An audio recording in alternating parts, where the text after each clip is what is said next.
멘탈 관리 뉴스들을 많이 찾아봤어요. 네. 그 중에 찾은 건데 나름 괜찮아서 한번 찾아봤는데 이제 책입니다. 나무 심는 사람이에요. 거친 이제 바람과 모래만의 주인이든 황폐한 프랑스의 마을에서 이제 여행하던 사람이 이제 도토리 나무를 심는 사람을 보면서 이제 그런 내용인데 정확하게 말하면은 이제 이 할아버지가 황폐한 땅에다가 10만 그루의 나무를 심습니다.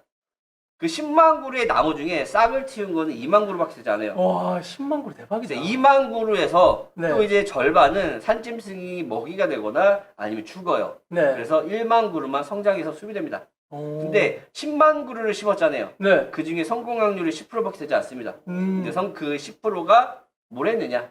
숲을 이루었다. 네. 그래서 지금 당장 조급하시거나 좀 힘드시거나 이러신 분들은 사실 우리가 지금 내가 10개를 하다가 하나만 되더라도 사실 시간이 지나면 그 하나가 숲을 만들 수 있지 않을까라는 네. 생각이 들어서 한번 마음을 다지는 의미에서 이것저것 찾아봤습니다. 네네. 근데 이게 책이잖아요. 이게 실제로 이런 사람들이 있느냐? 있습니다. 오, 어떡해요? 자, 인도네시아인데요. 1960년도에 인도네시아 산불로 잿더미가 된 마을이 있었습니다. 거기다 건기와 가뭄, 우기까지 오면서 엄청나게 이제 마을 사람들이 떠나고 마을이 피폐해졌는데 이 사람이 언젠가는 나무들이 물을 가져다 줄 것이라고 생각을 하시고 자기 재산인 염소를 모두 팔아서 반향나무라는 이제 나무의 씨앗을 사서 나무를 심기 시작합니다.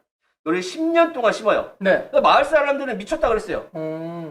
왜 저걸 나무를 계속 심느냐? 네네. 크지도 않을 건데. 그렇죠. 미쳤다고 했는데 결국 이분은 심어서 산을 만들었습니다. 오. 저는 사디만입니다. 그리고 저는 숲을 만든 사람입니다. 아. 결국 해냈고 이 나무가 이 물을 잡고 있는 끌어당기는 뭔가가 있대요. 그래서 네네. 결국 물이 다시 돌아오고 숲이 돌아오고 사람들과 가족들이 다시 돌아왔다. 오, 라는 좋다. 내용입니다. 또 누가 있느냐? 네. 여기도 있습니다. 중국 모우스 사막이에요. 이건 완전 사막이네. 실존하면 여기에 근데 여기가 숲으로 바뀝니다. 이게요? 한 여인이 있었는데 네. 이 여인이 어릴 때 이제 한 시골 마을 이제 사막에 있는 마을로 이제 시집을 옵니다. 근데 너무 외로운 나머지 사람들이 여기를 찾아왔으면 좋겠다라는 생각으로 숲을 가꾸기 시작해요. 그래서 처음에 나무를 심기 전에 풀이 자라야 나무도 자라잖아요. 그래서 네네. 풀씨를 뿌리면서 나무를 이제 심기 시작을 하시는데 현재 이 소식을 들은 사람들이 80여 명이 그녀를 도와서 여의도 면적의 40배에 도달하는 숲을 읽었어요. 실제로 가능하더라고.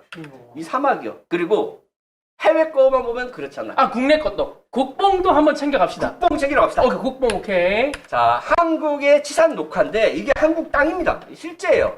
이제 한국전쟁 이후에 많은 사람들이 이제 벌목을 하고 전쟁으로 인해서 나무들이 없이 민중산이 됐어요. 아, 저 그래서 때는 전체 국토의 3분의 1이 민중산이었습니다. 그쵸, 이게 그쵸. 대한민국이었어요. 네네. 근데 우리나라에서 뭘 했습니까? 나무를 심기 시작했어요. 식목이요. 결국 우리나라 금수강산이 어떻게 바뀌느냐? 같은 지역인데요. 이렇게 바뀌었습니다.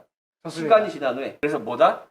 너무 광범위하고 힘들고 단 한 그루, 내가 심은 10그루 중에 한 그루만 살아남더라도 하다 보니까 이렇게 되더라. 네네. 그래서 개인적으로 멘탈이 오늘 좀 털렸는데 이것저것 찾아보면서 좀 포기하지 않으면 그래도 되더라라는 거를 좀 말씀드리고 싶었고 네. 저도 이제 좀 많이 힘들어가지고 요즘에 포기하고 싶은 생각도 많이 들었는데 이런 거 보면서 내가 뭐 10개를 뿌렸을 때 하나만 성공하더라도 되지 않을까? 라는 생각으로 좀 가져와 봤어요. 결국 내가 가지고 있는 신념을 가지고 열심히 하다 보면은 뭔가 좀 되지 않을까라는 생각이 듭니다. 저번에 말씀드렸던 것처럼 뭐 이제 제시 리모버에 대해서 말씀을 많이 드렸었잖아요. 며칠 네네. 전에 이 얘기를 다뤘었는데 추세 매매를 하시는 분들입니다.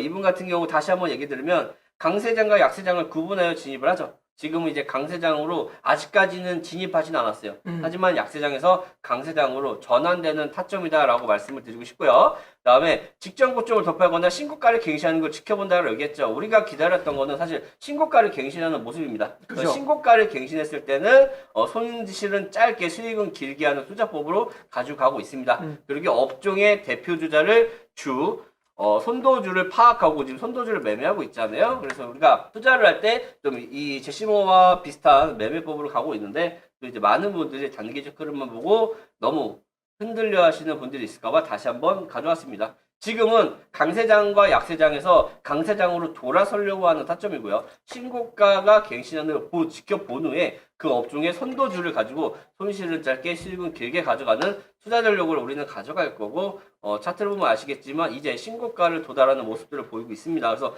우리의 시대, 우리가 가져가는 우리의 매매법이 이제는 빛을 발하는 타점이 왔다라고 말씀을 드리고 싶어요. 너무 많은 분들이 이제 단기적 흐름, 여기서 올라온 흐름에 대해서 이제 질타를 하고 욕을 하고 말씀들이 많았지만 우리는 매매법 자체가 이러기 때문에 지켜볼 수밖에 없었다. 우리가 정한 규칙을 지킬 수밖에 없었다. 나는 나무 한 그루를 심더라도 뭐 한다? 내가 정한 규칙대로 하겠다라는 게 저의 목표입니다. 자, 거기다가 비록 매수 단가가 높아지더라도 반대로 손실 위험을 최소화하는 게 목적이겠죠. 그리고 투자자는 늘 심리적 우위를 가져야 된다. 뭐냐면 내가 사자마자 빨간불이 들어올 수 있는 타점을 노리고 조금이라도 눌리면 손절을 치고 또다시 도전을 해서 심리적 우위를 가졌을 때 우리가 길게 가져갈 수 있는 포지션에 대한 멘탈이 튼튼해지는 그런 결과를 가져올 수 있지 않을까라는 생각이 들고요. 남들과는 이제 같은 매매법은 아니지만 저희가 고수하는 매매법이기 때문에 흔들리지 않고 그대로 가도록 하겠습니다. 어쨌든 전 세계적으로 단타를 쳐서 성공하신 분들은 이런 추세 매매를 하신 분들밖에 없고요. 그죠. 단기적으로 진짜 RSI라든지 고조지를 피면서 저점 매수, 고점 매도한 사람들 중에는 전설적으로 남은 사람들이 거의 없습니다. 그렇기 때문에 우리는 그래도 역사적으로 성공한 사람의 매매법과 흡사하게 진행을 하고 있기 때문에 저희 모두 부자가 될 수 있지 않을까라는 생각이 들어요. 실패한 사람들을 따라가는 매매법보다는 성공한 사람의 매매법을 따라가고 그 사람이 했던 방식대로 따라가는 게 가장 좋지 않을까. 하지만 이분도 단점이 있죠. 어떤 단점이요? 공매도를 했다라는 겁니다. 그쵸. 이분의 단점만 따라하지 않고 장점만 따라갔을 때 큰 돈을 벌 수 있지 않을까라는 생각이 들어요. 추세가 나왔을 때 10번의 손절이 나가더라도 손절 라인은 무조건 지키고 투자적 심리 우위를 저만 타점에서 추세로 길게 가져가는 게 우리의 목표고요. 그리고 이제 신고가가 갱신하면은 엄청난 공격적으로 하고 업종에 대한 대표 선두주자를 골라서 투자하되 손실을 짧게 실금 길게 이렇게 진행을 하도록 할 거니까 너무 걱정하실 필요 없고요. 함께하는 순간 돈이 되기를 기도합니다. 네네, 화이팅입니다.